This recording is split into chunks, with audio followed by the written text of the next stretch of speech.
Davos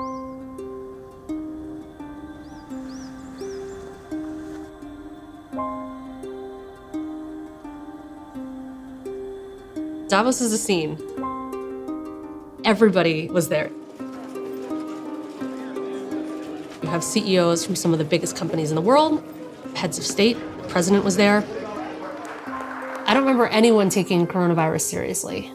Everyone's always enthusiastic at Davos. No one makes friends there by predicting doom and gloom. This needs to be the decade of shared success. Together we can. Together we will. But I was reticent to say anything because being a scientist driven by facts and data, in the absence of facts and data, I didn't want to make any conjecture. So I remember in retrospect, I probably made statements that were perhaps too neutral. I think all the right things are happening. I mean, you've seen some of the actions the Chinese government has taken. I know critical disease control agencies around the world are getting really active. So we'll have to wait and see. There's a lot we don't know. I don't think I was prescient in saying the economic trajectory of the U.S. economy would continue in 2020. People are relatively confident that global growth will sustain through 2020. The chance of an economic slowdown, barring some sort of an exogenous event. We had an exogenous event. I guess I was right about that. I remember watching CEO of Goldman Sachs on the DJ booth at a Salesforce party, just like 10 deep, shoulder to shoulder. It all feels like a totally different planet now. These are people who should have had the best sightlines in the world into what was going on. These are companies that have operations in China where this virus had been circulating for weeks. And in retrospect, it probably should have informed how we approach things here because we were, about 2 months behind them. There was a sense that the economy was just too strong and America was just too resilient. Even as some parts of the economy are showing positive signs, what happened during the month of March will fundamentally reshape American business for the next decade.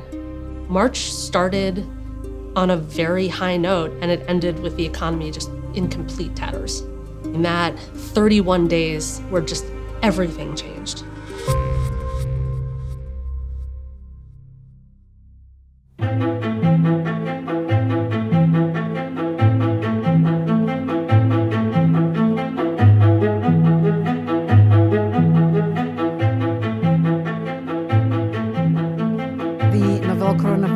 Is fanning out across Asia and Europe. There may be additional cases that we identified. I do want to prepare you for that. Stocks, they fell hard again today. Economic fears and many unknowns rattling investors.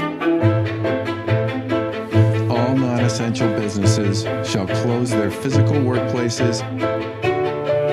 Police were called after some customers started fighting over toilet paper and water. This is our new reality right now. It is absolutely staggering where we find ourselves.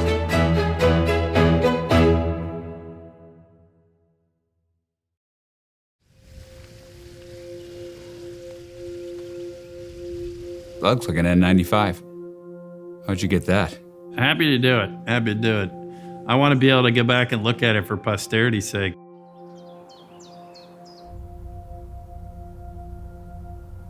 We're really good at opening hotels, but if you were to ask me in the 36 or 7 years I've been doing this, how many hotels have I actually presided over closing? It would be a very, very short list. I'm currently sitting actually in the Baccarat Lounge at Bellagio. This building is vacant. It's a bit surreal. It's very different. This is our trading desk. So for our agricultural commodities, and you can see that it is empty. Typically, it's very busy, it's very noisy. We designed this headquarters campus in which I'm sitting for about 5,000 people. Right now, there are roughly 300 people on a good day. I started putting out a Friday note to employees on Friday the 13th, which was most people's last day in the office. It said, Friday, March 13th. I will stop comparing this week to last week. We are in uncharted territory. First, take care of yourselves and your families as we run our business. Follow company and local guidance. Use judgment and humanity with individual situations. Show leadership with people who are worried. And remember, we have a company to run. I'm Chris Nassetta, CEO of Hilton. I'm the Senior Vice President of Corporate Affairs at 3M. I'm the head of manufacturing for Toyota Motor North America. I'm the CEO of Novartis. I'm JetBlue's president and chief operating officer. CEO and chairman of Procter & Gamble. Chief executive officer of IMAX Corporation. I am chairman and CEO of Cargill. We're in the privileged position of making food. Chairman and CEO of Goldman Sachs. Acting CEO and president of MGM Resorts International. CEO of U.S. Wealth Management for JP Morgan. Deputy Commissioner and Chief Operating Officer of the NBA. So coming into 2020, the US is in year 11 of the longest economic expansion since World War II. Millions of jobs have been added to the economy. The stock market keeps hitting record heights. It looked like 2020 was going to be another good year.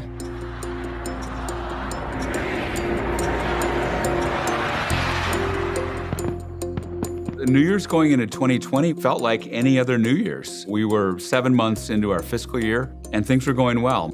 I was 2 weeks into my job as a first-time CEO. We had record box office of over $1 billion. You know, when we look back, we see an auto market that was pretty hot, actually. Our sales were plus 6%, our earnings were plus 18%. We were looking forward to bringing on a new aircraft type, the Airbus 220. How we would evolve the presentation of our game digitally. We were all sort of having a similar conversation about like, gosh, times are good, but there's just sort of this haunting feeling like something's out there.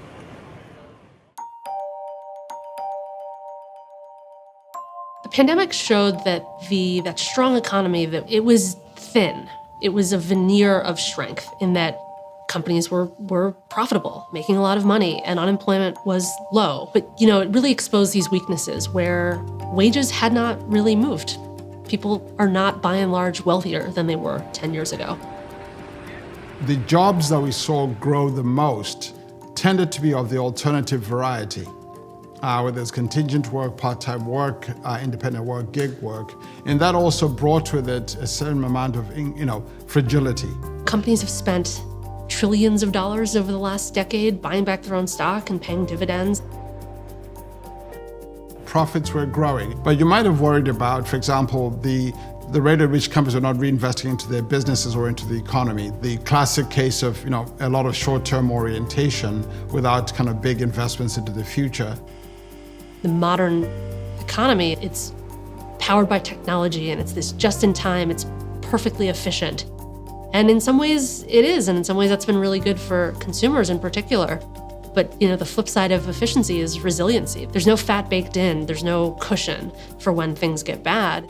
A mysterious respiratory illness has healthcare workers on alert. At least 45 people have contracted the virus, believed to be connected to animals at a market in central China. P&G has people all over China. We don't have plants in Wuhan. We have a distribution center. So as soon as this happened, our first concern was making sure we took care of our employees. We knew there was some sort of emerging viral issue in December. Our health and safety team had flagged in Wuhan, because we have 5 hotels in Wuhan, something's going on. It felt like a just China issue for us because a lot of what we make is for domestic consumption. And so certainly the impacts that we looked at, implications that we looked at, were largely limited to China and perhaps parts of Southeast Asia at that time. I don't think anybody thought, even when this was impacting Macau and China, that it would distance itself this close to us here and end up in our ultimate shutdown. So there's this disconnect between the sort of bad rumblings out there and the bad headlines coming out of China and across Europe and the US stock market, which just keeps going up. I mean, it hits record high after record high in February. Looking back, it seems like hubris, but investors often don't see what's right in front of them. Coronavirus was on the horizon, but our investor day was one of the most bullish and exciting that we've ever had.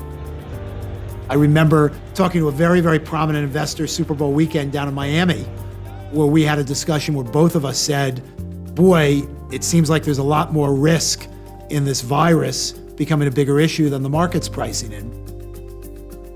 On February 11th, we've been asked to participate in the opening bell ceremony for NASDAQ in celebration of our 20th anniversary. Happy 20th to JBLU. I had the pleasure of appearing on Squawk Box in the morning and was specifically asked whether or not we were seeing any impact from the coronavirus. You want to start with coronavirus? Sure. Is it really impacting things here in the United States right now? You know, for JetBlue, it's not impacting JetBlue in any meaningful way. Boy, was I wrong. And there is a headline that I think will live with me until I retire from this industry. The Chinese government basically shut the country down and put the entire populace under quarantine.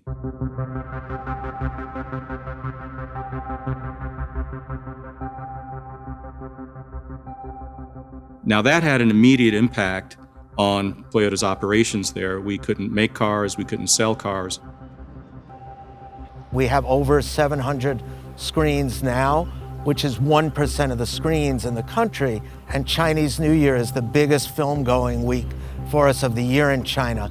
We typically do 10% of our year in 1 week. And then we heard every theater in China was closed. And then a day later, they said none of the big Chinese movies would be released. What was the biggest part of our year was reduced to nothing overnight. We produce about 70 billion doses of medicine a year in over 150 countries. We had to make the decision to send all of our China operations home, which is over 10,000 people. I think I began to wonder, now, is this something really big? Movement around China, especially around the Hubei province, was being restricted. So we had to let both our employees know, and more broadly, we communicated that this could have a ripple effect through other supply chains. And it wasn't clear at that time how significant it would be.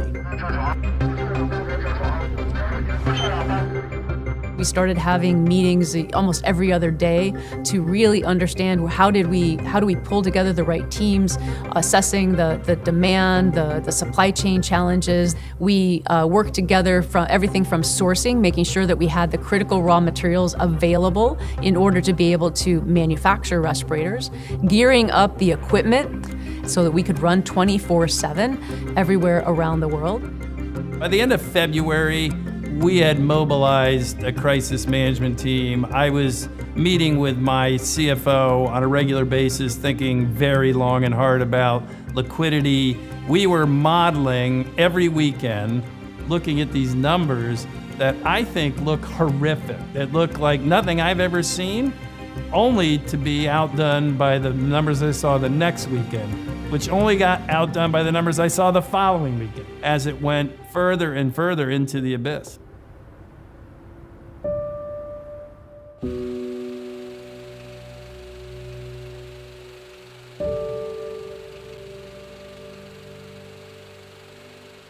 I remember the management team meeting that I had with my team on March 4th, where we all sat in the same conference room together. Jamie came and spoke to us for an hour, and he said to us, "You should go read the history of the Spanish flu pandemic in 1918.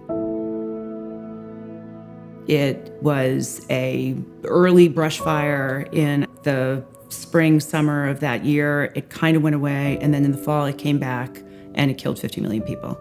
And he said, "This is going to be severe." 35 fatalities are linked to the Life Care Center in Kirkland. That is the hardest hit facility.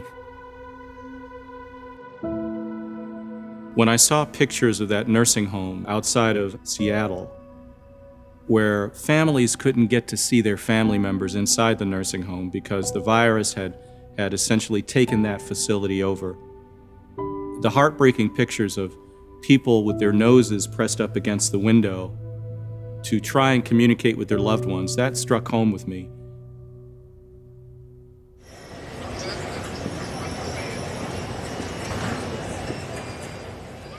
Airlines is where you first started to see the disruption from the virus. As we stepped into March, we started seeing a fairly rapid decline of customer bookings, an increase in customer no-show rates, and just overall changing customer sentiment. We knew we were in something very different than what we'd experienced before, very different than SARS, very different than Zika, and quite frankly, very different than 9/11.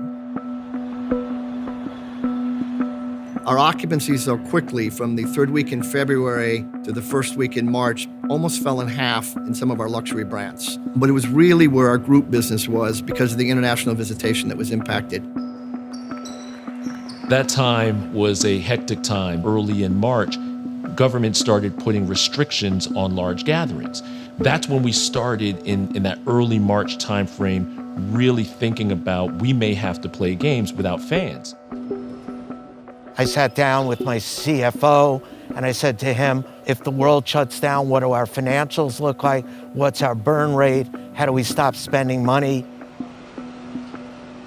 We called all our managers and we said, cancel all costs. We just said, stop it right now because we don't know what the future entails. We pulled all our levers on liquidity early because the reality is cash is king. I don't know how deep it's going, and so to protect the business, I've got to make sure that we have enough cash. We have a $1.75 billion credit facility. We pulled it.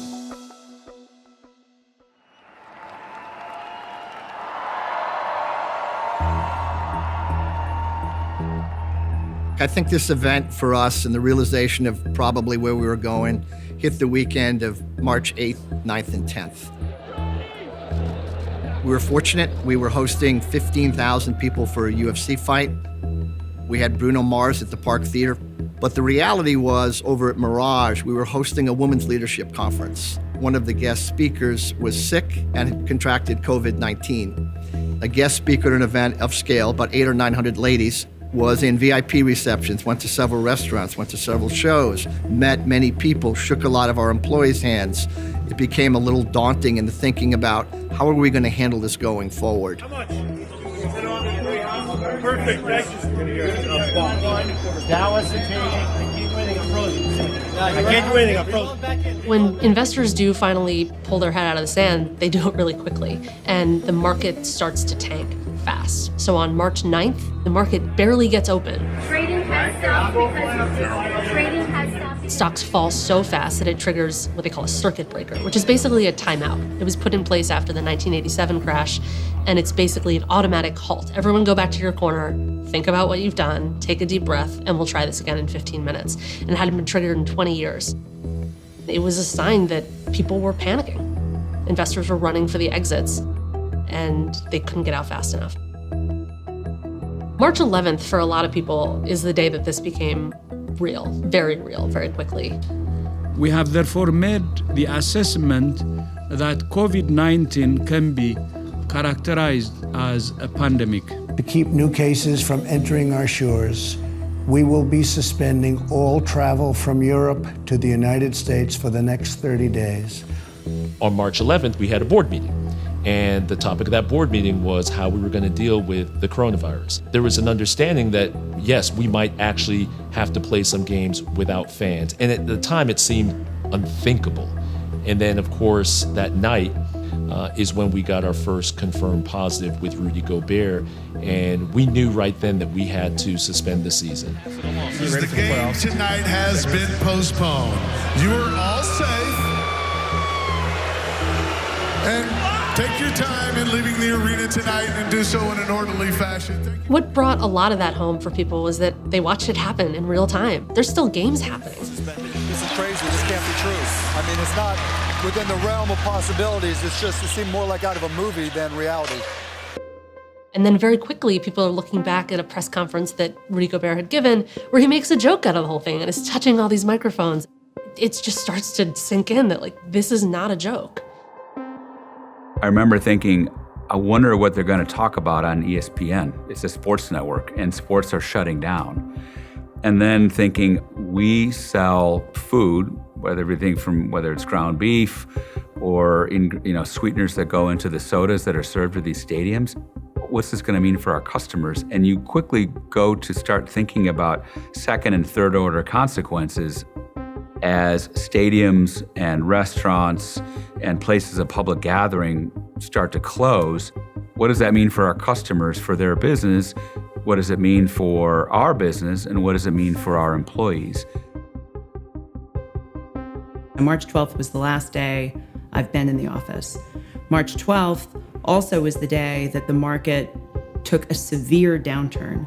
And for our 5,000 advisors, the average industry age of an advisor are in their mid-50s, and they've seen many of these cycles, and many people remember 08 and 09.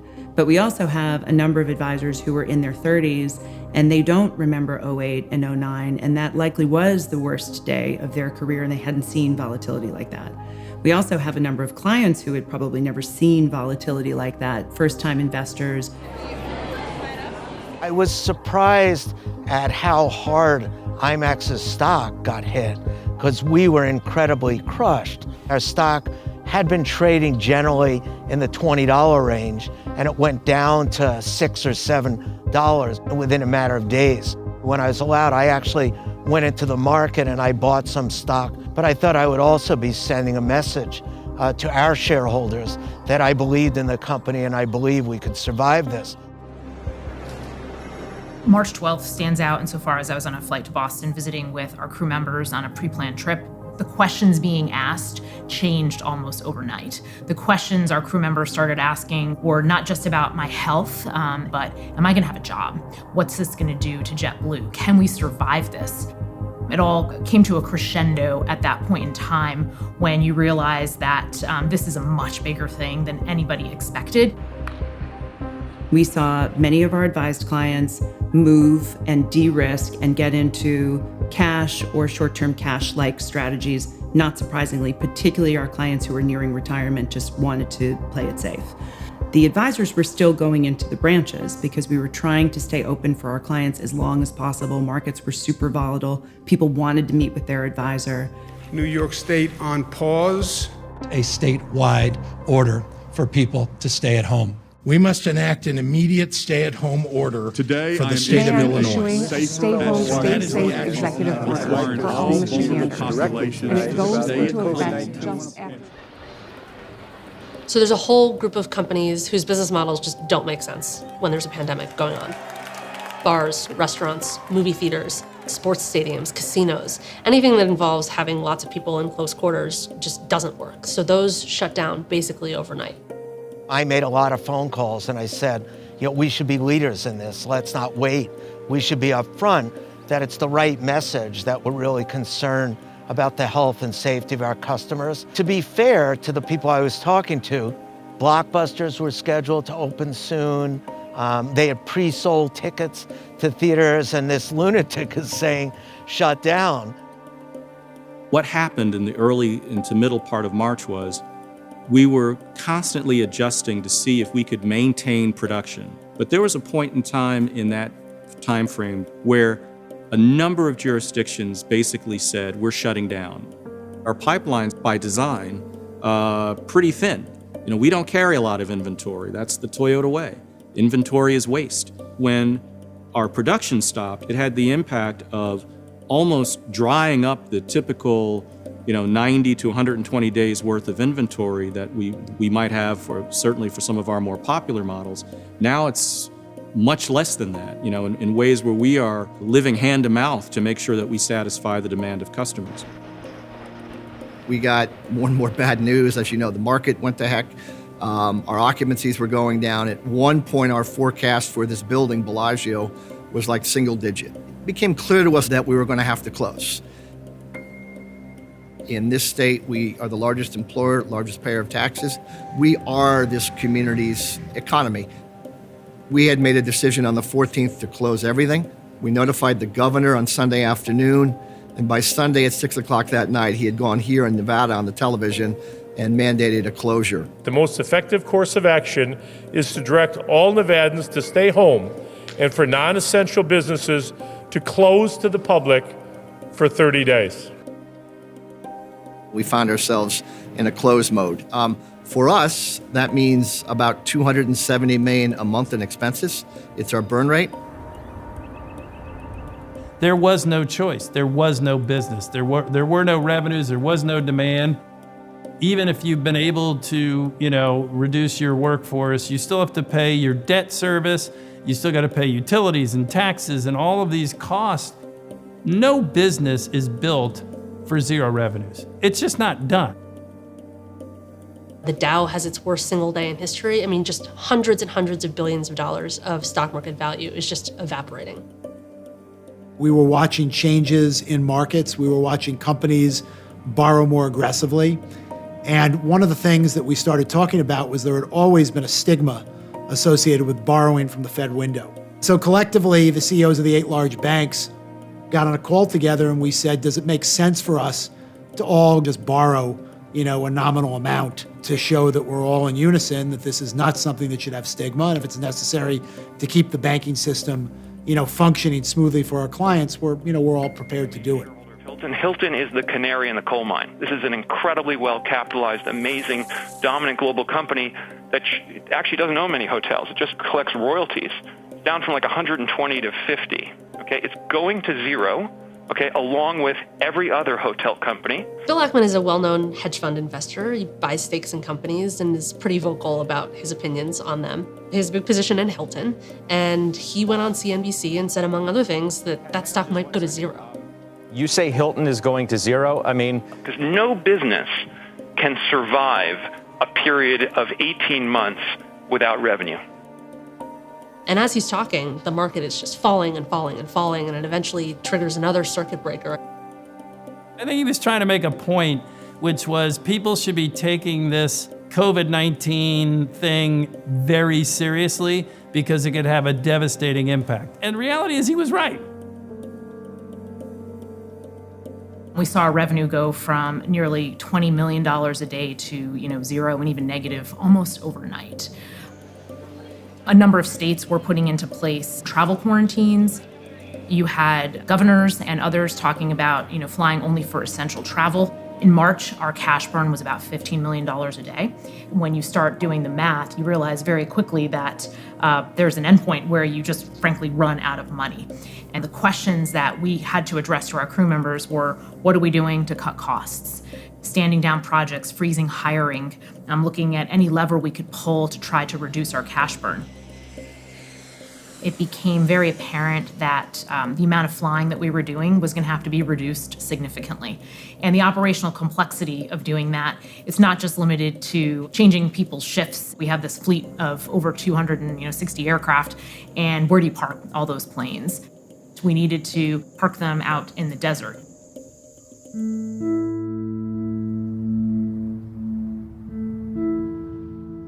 Was a record-breaking fall for U.S. retail sales in March. And then there are companies that aren't forced to shut down, but they don't have any customers anymore. There's just a total collapse in demand. People stopped shopping. They just stopped going to stores. This is the biggest decline in retail sales since the government started keeping track in 1992. There are a lot of companies that don't have the option of shutting down. They make things that people need. We were being asked by global governments to stay open, to make sure that food could get to the consumers. The food supply chain is complicated. There's a lot of steps in the process, from the cattle ranchers and poultry farmers and the feed producers that make the feed for the livestock and the farmers that tend to the livestock, and then to the production facilities, and then ultimately to the transportation system that bring them to the stores. The number of coronavirus cases in the United States is growing exponentially. Store shelves nationwide are dwindling or totally empty. People start panic buying anything and everything. It starts to feel a little bit like end times. It's pantry loading or panic buying, increased consumption beyond what we could make in any given week. And so inventories were drawn down. That did put a lot of pressure into the system for us to maximize production. What we wanted to do is get the assets that we had running 24 hours a day, 7 days a week. And they increased production by several million cases across our total system. These companies have to stay open. Their first priority is keeping their employees safe and keeping the business operating. We moved quickly early on to get as much PPE as we could, personal protective equipment, to take temperatures from, amongst people going in, and if anyone showed any symptoms, they could not go back in. We added plastic shields in between the workers on the line. In the back of your mind, you hold out optimism. Maybe we'll get through this with nobody getting impacted, nobody getting infected. But when you have 160,000 employees that are out and about, not only in our facilities, but in their own communities, you realize the odds of that are very low. And then there are the companies that we're all turning to fix this. You've got companies making masks and respirators. You've got pharmaceutical companies who are getting to work on treatments. So these are companies that not only do they not have the option of shutting down, the entire world is looking at them and saying, this is not just a business question for you. This is an existential thing that we need you to do. You have to do a better job than you used to do and do it under unbelievably trying circumstances. We have a few late-stage phase 3 clinical trials at repurposing medicines, and then we have a very large drug discovery effort trying to see, can we find what we call a pan-coronavirus drug. It requires new scientific discoveries, new scale-up, new clinical trials. And that is a much bigger challenge because now you're asking clinical trial sites that are now focused on trying to respond to a pandemic to get a trial up and running. Can you still enroll patients into the study if healthcare systems are closing down? The number of cases soaring just today, more than 24,000 now nationwide. New Jersey today becoming the 6th state to close all non-essential businesses. The president invoked the Defense Production Act to prioritize production of items under government contracts and to allocate scarce items where they are needed most. The order authorizes the head of FEMA to acquire as many N95 masks from the company 3M as is deemed necessary. We had significantly increased the production rate for respirators here in the U.S. We'd gone from maybe 22 million in January to more than 35 million in March. We could see that this was really coming at us pretty fast here in the U.S. So not only are we looking at how do we continue to drive up manufacturing of our own products, but also what else can we do from other parts of the world? So it doesn't take long before you start hearing talk of bailouts. The airline industry alone seeking a $50 billion bailout. But should these companies get relief with no strings attached? The industry as a whole came together in a remarkable way. CEOs from every airline were down in Washington trying to make sure that all the decision makers understood how vital and critical the airline industry is to this economy. We were number one, really in reinforcing with the administration that the employment situation was going to be dire, that our industry was going to lose millions and millions of jobs, and we needed the federal government to help take care of those teams.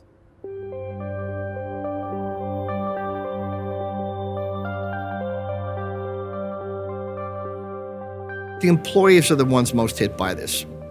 When you lay off 62,000 employees, it's meaningful. I'll give the federal government credit.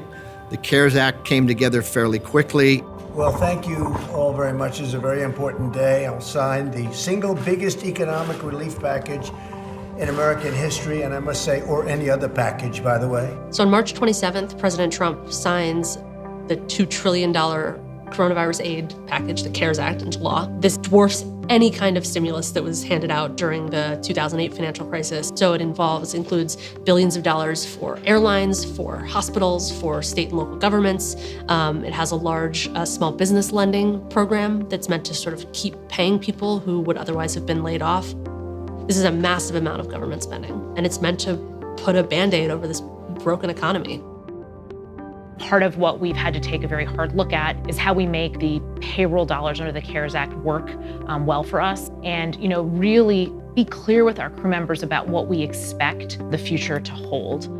We have not ever advocated for any sort of help from the government for Hilton. And so what we were advocating there on behalf of our owners, many of whom are small, medium-sized, entrepreneurially based businesses, was we need to help create a bridge of liquidity to help them get to the other side. One of the things that's so interesting about the monetary and fiscal policy is it's really created liquidity and support for large businesses. It's allowed large businesses, even those that are in distress, to finance forward very, very actively. But small businesses, and especially very small businesses, are just devastated by this crisis. And the worst part is, by late March, it's clear that this isn't over and that it's time to start packing sandbags. We had around $380 million in cash, and we looked at our burn rate, and we concluded that without, massive layoffs and things like that, we probably spend about $10 million a month. So we looked at it and we said we have about 2.5 years in a zero revenue environment. And that was a really important element for us because at that time, the street and constituencies were really focused on how long companies could survive and would they be going out of business. And I think that was a really important message for us, that we had the money to survive. We were fortunate. Last year, we sold off about $8 billion worth of real estate. With that $8 billion, we sold down some debt. But between what we left and a bond offering we just did for $750 million, we're sitting on about $4.6 billion in capital and liquidity. So we have money to sustain this, and it will guide what we do going forward. The thing that's really different about this pandemic is that it is global and that the demand has been so high. Quadrupling of capacity or of output from 3M is still not sufficient. The increase in manufacturing from even some of our competitors is still not sufficient to meet the demand. A lot of focus came on the meat production industry because so many facilities had been shutting down. Union officials now say 164 of the nearly 900 workers at the Cargill meat packing plant have tested positive for the coronavirus. The facility we closed in Pennsylvania came back on after 17 days and is back running again. So I think that's the best thing we can do as an industry is get adequate testing, continue to have adequate PPE, but get the plants up and running as quickly as possible so that store shelves can stay stocked.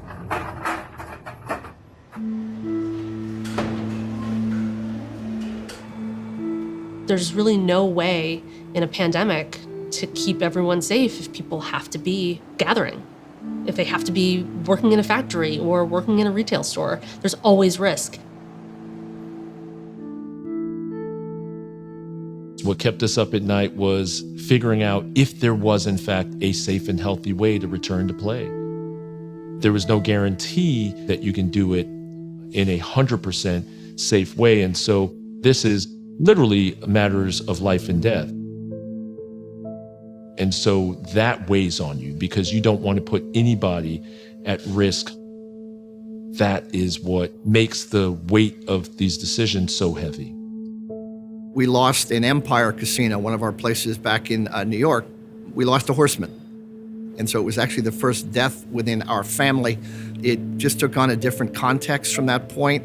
And you began to realize the responsibility of you're not only accountable to a business, but at this point, you're accountable for lives. When we lost our first crew member, that frightened so many crew members, but also brought home the reality of this pandemic and that it wasn't going away. One of the stories that really hit me was the first death we had at one of our production sites. I think this was a moment where it became very real that we have this difficult balance to walk. We make these medicines that hundreds of millions of people depend on, and yet at the same time, we want to protect the people who come bravely into the office, into the manufacturing sites, or our clinical trial sites, or the healthcare workers who are working bravely to keep the hospitals running. There's no magic bullet. There's no magic vaccine or therapy. It's just behaviors. On March 31st, last day of the month, the US overtakes China in the official death count. Total number of confirmed cases at that point are 160,000, which is the most of any country in the world. American business comes into March riding an 11-year economic expansion. By the end of the month, the economy is in tatters. 10 million people had lost their jobs. Unemployment numbers are at unprecedented levels. The drive-through, a symbol of America's capitalist invention, now being used to process its millions of unemployed. Literally about a third of American workers were vulnerable either to being laid off, vulnerable to furloughs, vulnerable to reduced work hours. Now, that's clearly a much larger number than actual unemployment. The 500 largest companies in the US are worth $3 trillion less than they were before the month began. The market, which had just been at all-time highs in February, is, officially in a bear market territory, 20% off from the peak.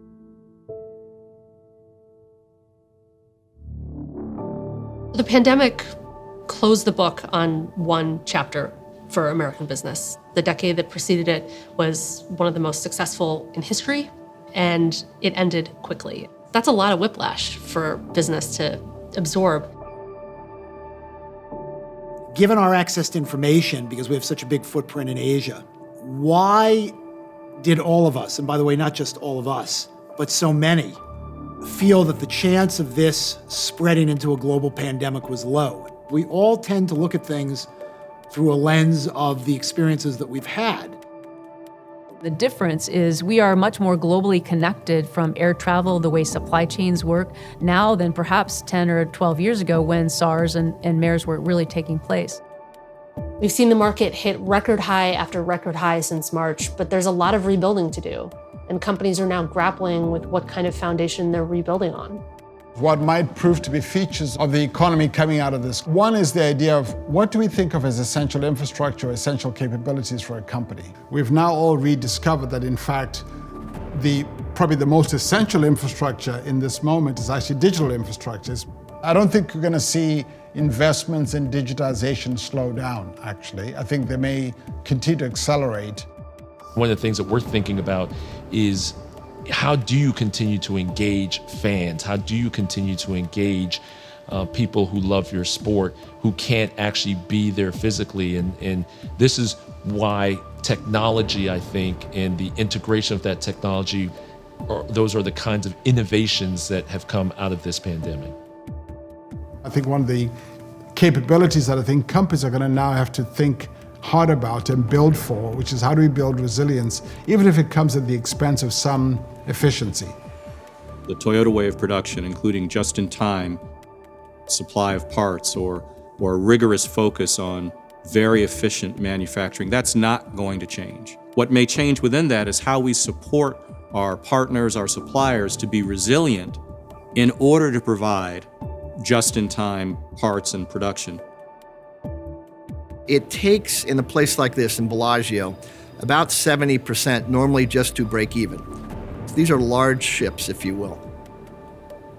And so to the extent we're not in that mode, we're probably not making money. Our principle is going to be, it's going to be some time before we get there. And so how can we look at this operation, how can we look at this business and re-gear it so that we can do that much more effectively at a much lower occupancy rate? I think there's been some other different kinds of changes at the level of society and the economy. It's become even more apparent about the disconnect that happens between successful corporations and successful parts of the economy and the parts of society that get left behind. Those might have been abstract kind of conversations in a kind of theoretical, abstract way, but I think most business leaders have come into personal, direct experience with that in this moment. This won't last forever, and some companies will be better for it. Some will be stronger for having sort of planned and been flexible and gotten through it, and some will just never come back. As an investments business, we teach our clients to look at the long-term goal. And I think that's how you run a business. You run a business for the long term. You're prepared for the worst. This was the worst.